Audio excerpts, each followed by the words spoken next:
ఉందంటే కొంచెం పర్లేదన్న. మన బిగ్ బాస్ సోహిల్ యాక్టింగ్ అయితే బాగానే చేశాడు. మనోళ్ళు ఇంత టాలెంట్ ఉందా, బాగానే పిండారు, మంచిగా పిండారు. సోహిల్ ఇంత టాలెంట్ ఉందని నాకు తెలియదు యాక్చువల్గా. ఏదో బిగ్ బాస్లో ఆడినప్పుడు ఏదో మాట్లాడుకున్నాం, ఏం చేసాం, కానీ బాగానే చేశాడు. ప్రతి ఒక్కళ్ళు కూడా కొత్త కాన్సెప్ట్, అది చాలా బాగుంది అన్న. ఇప్పుడైతే జబర్దస్త్ టీం ఉంది కదా, దాంట్లో ఎలా అనిపించింది వాళ్ళ యాక్టింగ్ అయినా? ఎలా అనిపించింది? జబర్దస్త్ అంటే చెప్పక్కర్లేదు, నువ్వు మళ్ళీ ఇంకా యాక్టింగ్ ఎందుకు? జబర్దస్త్ అంటేనే ఒక యాక్టింగ్ కదా. ప్రతి జనాలను కూడా నవ్వించే ఒక ప్రోగ్రామ్స్ పెడతారు వాళ్ళు, ఇంకా వాళ్ళ గురించి మనం చెప్పక్కర్లా అన్న. దీని ముందు మిస్టర్ ప్రెగ్నెంట్ అయినా అతను రిలీజ్ అయిందన్న. అవును.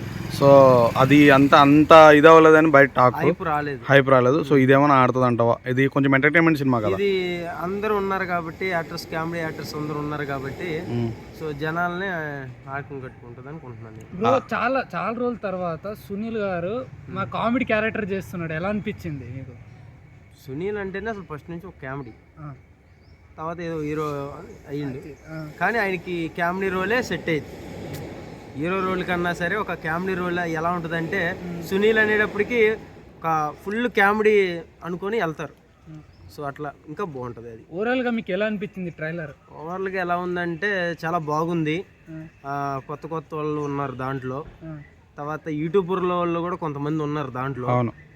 సో దాన్ని బట్టి ఒక కొత్త కాన్సెప్ట్, ఏదో ఒక మెసేజ్ ఇద్దామని అయితే సినిమాతో వస్తున్నారు అని అనిపిస్తుంది నాకు. Okay bye, thank you. Okay, thank you.